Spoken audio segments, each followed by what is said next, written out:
यात्रा का रोमांस। यायावर के जीवन का सबसे बड़ा संतोष या असंतोष इसमें है कि उसका रास्ता कभी समाप्त नहीं होता। वह चाहे जितना भटक ले, नई अनजान पगडंडियों का मोह उसके दिल से कभी नहीं जाता। उत्तरी ध्रुव पर जाकर ये पगडंडियाँ दक्षिणी ध्रुव की ओर जाती प्रतीत होती हैं और दक्षिणी ध्रुव पर जाकर भूमध्य रेखा की ओर। और हर पगडंडी के दाएं बाएं से जो छोटी पगडंडियाँ निकल जाती हैं वे अलग। हर पगडंडी का अपना आकर्षण होता है। यायावर कहाँ तक पैरों को रोके। और पगडंडियों के अतिरिक्त अनिश्चित गंतव्य का भी तो आकर्षण रहता है।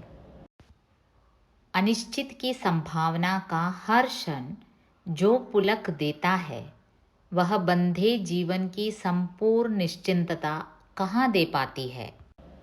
यह वृत्ति जो यायावर को एक जगह से दूसरी जगह ले चलती है, इसे नाम क्या दिया जाए? वॉन्डरलस्ट। परंतु वॉन्डरलस्ट के मूल में जो वृत्ति रहती है वह क्या है? क्या है जो व्यक्ति को जहाँ वह हो वहाँ से अन्यत्र को चल देने के लिए विवश करता है, जिसकी वजह से हर नया रास्ता अच्छा लगता है। जिस रास्ते से एक बार गुजर जाएं, उस रास्ते से दूसरी बार जाने का मन नहीं होता। सच, बहुत उलझन होती है जब रात को डेरे पर पहुंचने के लिए भी चले हुए रास्ते से लौट कर आना पड़ता है। मन होता है कि बस आगे और आगे चलते रहा जाए, भले ही वह चलना धरती के घूमने की तरह हो। यायावर के अस्थिर पैर आखिर ढूंढना क्या चाहते हैं? यायावर जानता है, पर वह उसे नाम क्या दे? वह जानता है कि कुछ है जिसे न पाकर मन में असंतोष घिरा रहता है और जिसकी एक अस्फुट सी झलक भी मन में आह्लाद और कभी कभी उन्माद जगा देती है। सौंदर्य या कोई भी एक शब्द उसे ठीक से व्यक्त नहीं कर सकता। वह अस्पष्ट कुछ यायावर के रास्ते में जहाँ तहाँ बिखरा रहता है। यायावर उसे देखता ही नहीं, छूता भी है और कई जगह सुनता और सूंघता भी है। उसके क्षणिक से साक्षात्कार से ही चेतना सिहर उठती है और साक्षात्कार गहरा हो तो अंतर में एक शोला सा भड़क उठता है। यायावर की खोज, उसकी अस्थिरता अपने में ही एक सिद्धि है, क्योंकि गति का हर क्षण उसे रोमांचित करता है। यात्रा की थकान और बाधाओं में उसे सुख मिलता है। वास्तव में रास्ते की थकान और बाधाएं ही तो यात्रा को यात्रा बनाती है। जहाँ बाधा नहीं है, कुछ अज्ञात और शंकास्पद नहीं है, सब निश्चित, आयोजित और सुरक्षित है, उस यात्रा को यात्रा कहा जाए या घर का ही एक चलता फिरता संस्करण। रास्ता चलते यायावर की आंख हर चीज़ को, यहाँ तक कि अपने को भी दृश्य रूप में देखती है। नीले बादलों के आगे फैली घाटी की हरियाली एक विशाल दृश्यपट बनकर सामने आती है, तो संकरी पगडंडी से घाटी की तरफ बढ़ती अपनी आकृति भी उस दृश्यपट का ही एक भाग होती है। तांबई आकाश और दूर तक फैले रेत के टीलों का चित्र साथ उसके अपने कदमों की भी छाप लिए रहता है। अपने को दृश्य रूप में देखता हुआ वह अपने प्रति वितृष्णा से अस्थिर भी हो सकता है, सहानुभूति से द्रवित भी, और अपने पर ठहाका लगाकर हंस भी सकता है। हंसने को और भी बहुत कुछ होता है। अपनी पिछली यात्राओं में से दो एक चित्र सामने आते हैं। कृष्ण सागर झील, रंगीन प्रकाश से आलोकित झरना, वृंदावन उद्यान के रंगीन फव्वारों की चकाचौंध, पीछे अंधेरा आकाश है जिसमें फीके से तारे झिलमिलाते हैं। झील के सुनहले कजरारे पानी में उठती हल्की हल्की लहरें अपनी ओर बड़ी आती हैं। एक पक्षी पंख फड़फड़ाता झील को पार कर जाता है। ऐसे में झील के किनारे पत्थर के हाथी से टेक लगाए एक आदमी अपने नंगे पैर को सहलाता है। उसने जूता उतार रखा है क्योंकि नया जूता पैर को काटता है। वह पिछले एक सप्ताह में जगन्नाथपुरी से लेकर ऊटी तक की यात्रा करके आया है। घर से तय करके निकला है कि 3 सप्ताह में उसे पूरा भारत घूम लेना है। यह प्रेरणा उसने उन विदेशी यात्रियों से ली है जो 3 महीने में सारी दुनिया घूम लेते हैं। उसके पास कैमरा, बाइनोकुलर्स, ट्रैवल गाइड, चिलगोजे सब कुछ है। जहाँ जहाँ जाना है वहाँ की एयर बुकिंग उसने पहले से करा रखी है। होटलों और रेस्ट हाउसों में जगह भी सुरक्षित करा रखी है। चिट्ठियाँ लिखने के लिए रंगीन कागज़ और एयरमेल के चितकबरे लिफाफे हर समय उसके ब्रीफ केस में साथ रहते हैं। एक चमड़े की जिल्द की डायरी भी जिसमें वह नोट्स लेता है। उस दिन वह चंदन तेल की फैक्ट्री से लेकर ललिता महल, चामुंडी पर्वत और न जाने कहाँ कहाँ तक घूम कर आया है। सफ़र उसने टैक्सी में किया है, फिर भी उसकी हालत काफ़ी खस्ता हो रही है। वह हाथ से एड़ी के छालों को सहलाता हुआ कहता है, बात यह है कि हम हिंदुस्तानियों को अभी आदत नहीं है। ये अमेरिकन लोग जाने कैसे एक एक दिन में इतना घूम लेते हैं। मुझे घर से निकले अभी 10 दिन नहीं हुए और इतने में ही मेरा भुरता हो गया है। खैर कोई बात नहीं, पहली बार निकला हूँ इसीलिए ऐसा लग रहा है। धीरे धीरे आदत हो जाएगी। और ब्रीफकेस से डायरी निकालकर वह पेन से माथा कुरेदने लगता है। उसे याद है कि वृंदावन गार्डन आने से पहले वह 6 जगह और होकर आया है, पर उन सब जगहों के नाम उसे याद नहीं। यह एक बहुत बड़ी मुसीबत है। वह कहता है कि जगहों के नाम मुझे याद नहीं रहते। मैं अपनी बीवी से कहा आया था कि जो जो जगह देखूंगा उन सब के बारे में रोज़ रात को उसे चिट्ठी में लिखा करूंगा। मगर रात तक मैं इतना थक जाता हूँ कि चिट्ठी लिखते वक्त मुझे कुछ याद ही नहीं आता। अगर मैं अपनी सेक्रेटरी को साथ ले आता तो याद रखने का झंझट वह संभाल लेती, मगर उसमें और बखेड़ा था। एक तो खर्च दुगना होता और दूसरे, होठों पर घिराई मुस्कुराहट को रोकता हुआ वह ब्रीफकेस से अपनी बीवी की वह चिट्ठी ढूंढने लगता है जो अभी सुबह की डाक से ही उसे रेस्ट हाउस के पते पर मिली थी। फिर चिट्ठी एक बार पढ़कर वह नए सिरे से उन जगहों के नाम याद करने की कोशिश में लगता है जहाँ जहाँ वह सुबह से अब तक होकर आया है। बांदीपुर की मंडी, दाईं तरफ पहाड़ियों की श्रृंखला जिसमें से होकर लद्दाख और गिलगित को रास्ते जाते हैं। सामने वूलर झील का विस्तार, दूर दूर तक सिंघाड़े के खेत, सुबह की पहली किरणों से पानी की सतह पर बिखरी चांदी, पानी के एक तार विस्तार को हल्की रंगत देते 2-4 शिकारे और 8-10 डूंगे। एक तरफ खुले आकाश के आगे काले धब्बों की एक पंक्ति, पीठों पर बोरे लादे आ रहे 10-20 मजदूर, पूरे वातावरण में हवा और धूप की झिलमिल। और उस वातावरण में एक परेशान आदमी। शिकारे में बांदीपुर तक आते आते रास्ते में उसका 3 रुपये वाला पाइप कहीं खो गया है। उसे शक है कि किसी ने चुरा लिया है। वह कभी शिकारे का गद्दा उलट पलट कर देखता है, कभी अपनी जेबें टटोलता है, साथ मुंह में बड़बड़ाता हुआ गाली बकता जाता है। ऊपर आकाश में एक चील बोलती है, चिल। कई एक नंग धड़ंग बच्चे झील में उतरकर एक दूसरे पर पानी उछालने लगते हैं। एक धूल उड़ाता छकड़ा सड़क से किनारे की तरफ बढ़ जाता है। चढ़ती सुबह में आकाश का रंग हर क्षण बदलता जाता है, साथ पानी का रंग भी। पर वह आदमी एक तड़पती मछली की तरह हाथ पैर पटकता हुआ आसपास हर एक से पूछ रहा है, भाई साहब, आपने तो मेरे पाइप कहीं गिरा हुआ नहीं देखा? नया पाइप था, अभी 10 दिन हुए खरीदा था। बम्बई से बस वही एक चीज़ मैंने सौगात के तौर पर ली थी। सीधी नली का पाइप है, पीछे से काला और आगे से ब्राउन। झील पर सरकती धूप में दूर कमलों की पंक्तियां उभरने लगती हैं।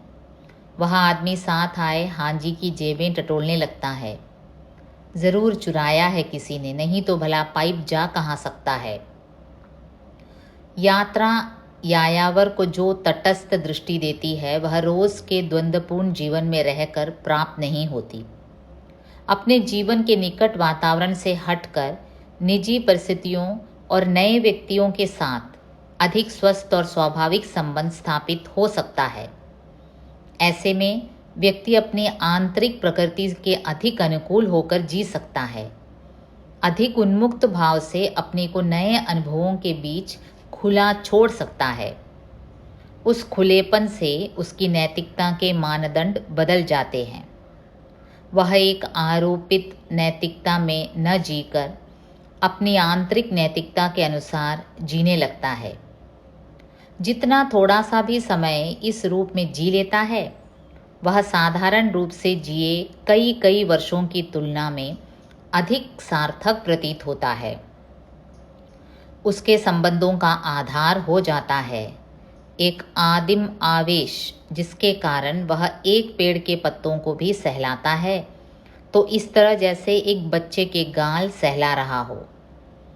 ढलान के मोड़ पर जमे एक पत्थर को भी थपथपाता है, तो इस तरह जैसे घर के एक पालतू जानवर को थपथपा रहा हो।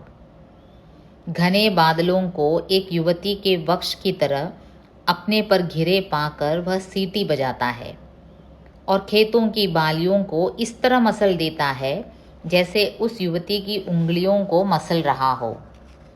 घास पर औंधा लेटकर वह उसके स्पंदन को महसूस करने का प्रयत्न करता है और अपने अंदर का स्पंदन घास और मिट्टी में भर देना चाहता है। रात को पहाड़ी जंगल में उड़ते कीड़ों की आवाज़ें उसकी सांसों की आवाज़ के साथ घुल मिल जाती हैं और सांझ के झुटपुटे में डेरे की तरह आती खच्चरों की घंटियां उसे अपनी धड़कनों के अंदर गूंजती महसूस होती हैं। रास्ते के किसी पेड़ के नीचे जलती आग की गर्मी उसे किसी आंचल की गर्मी की तरह अपनी तरफ खींचती है और स्लेट की छत वाली किसी झोपड़ी में सचमुच किसी आंचल की गर्मी ही मिल जाए तो उस तरह बिताई रात उसके लिए एक रात नहीं होती, धड़कते क्षणों की एक लंबी श्रृंखला होती है जो लगता है कभी चुकने में नहीं आएगी। अपने से बाहर यायावर के संबंधों के विस्तार की कोई सीमा नहीं रहती। उसे पूरी धरती अपना छोटा सा घर लगती है और आकाश में बिखरे नक्षत्र वे पड़ोसी जिनसे परिचय बढ़ाने को उसका मन होता है। रात की खामोशी में किसी अनजाने मोड़ के पास खड़ा होकर वह देर देर तक उन झिलमिलाते नक्षत्रों को देखता रह सकता है और उस झिलमिलाहट की भाषा में ही अपने लिए कोई संकेत पाकर मुस्कुरा सकता है। फिर संभव है आगे चलते हुए वह उन नक्षत्रों की ओर हाथ हिला दे, जैसे कि देर तक बात कर चुकने के बाद अब उनसे विदा ले रहा हो। जिसकी मंजिल पहले से तय हो वह यायावर नहीं है। यायावर का एकमात्र लक्ष्य है अपने मन की तरंगों के अनुसार चलते चलना। वह जहाँ से गुजर जाए वही उसका रास्ता है और जहाँ पेड़ के तने से टेक लगा ले वही उसकी मंजिल है। दिन भर में उसे कितना रास्ता तय करना है यह वह पहले से क्यों सोचे। रात कहाँ बीतेगी इसकी चिंता क्यों करे।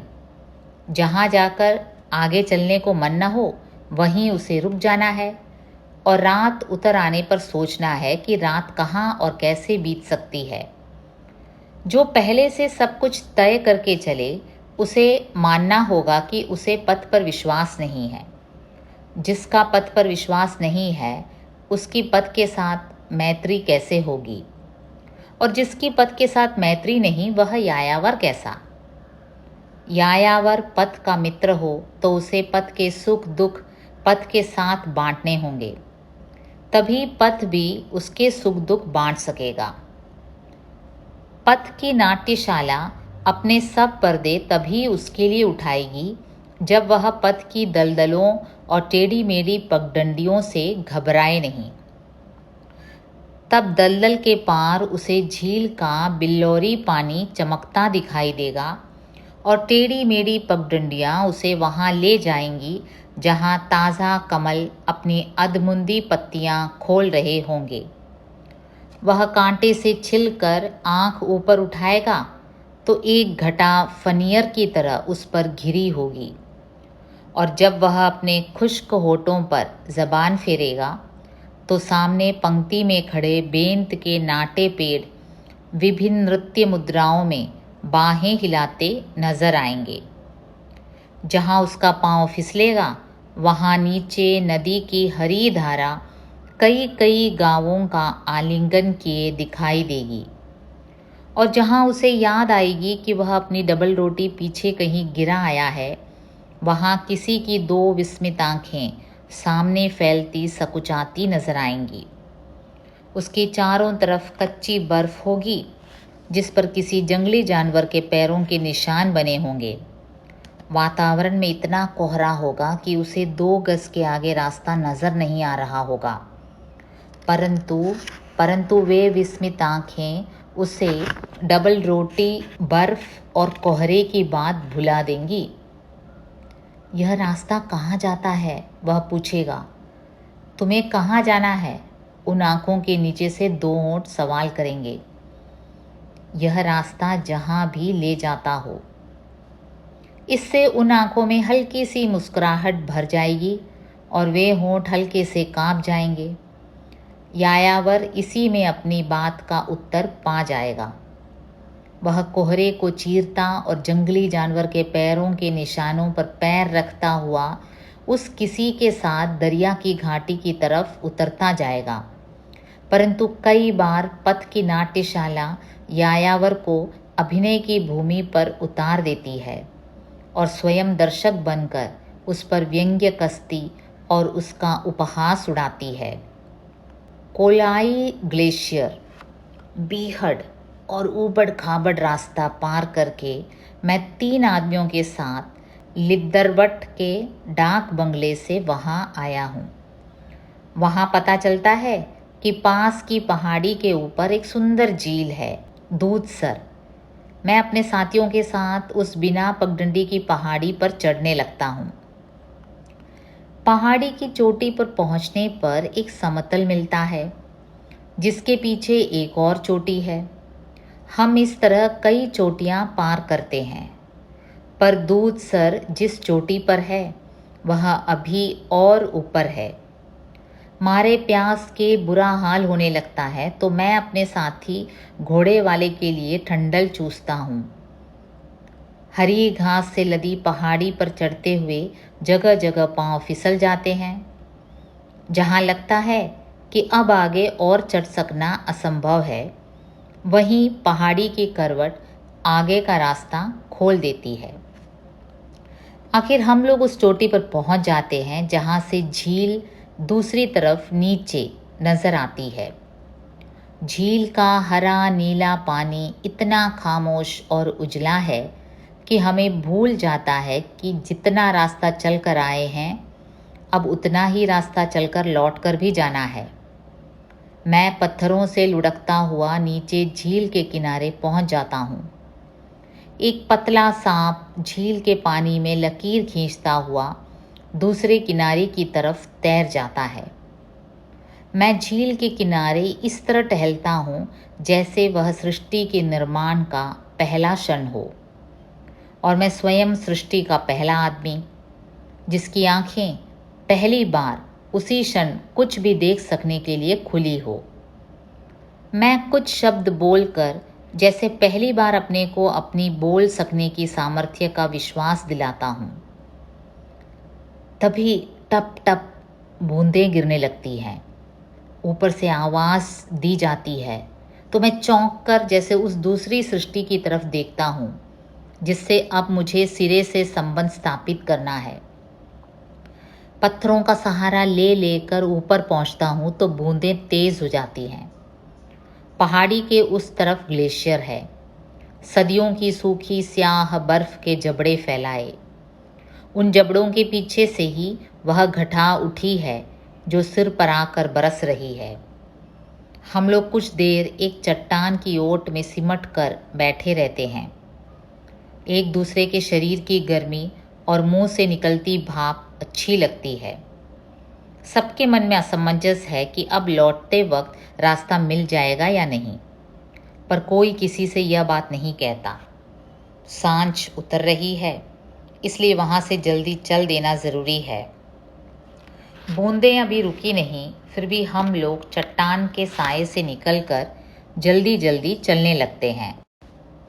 मगर कुछ ही दूर जाकर पता चलता है कि जिस रास्ते से आए थे उस पर अब इतनी फिसलन हो गई है कि एक एक कदम चलना मुश्किल है।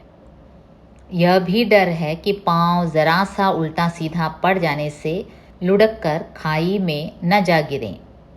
हम लोग उधर से लौटकर दूसरा रास्ता खोजने का प्रयत्न करते हैं। घोड़े वाले को विश्वास है कि वह दूसरे रास्ते से हमें सुरक्षित नीचे पहुंचा देगा, परंतु कुछ दूर जाने के बाद उसे उस रास्ते की लकीर नहीं मिलती। हम लोग अपनी घबराहट में निश्चय करते हैं कि जैसे भी हो हमें सीधे नीचे उतर जाना चाहिए। जिस जगह हम हैं वह लुढ़कते पत्थरों की पहाड़ी है।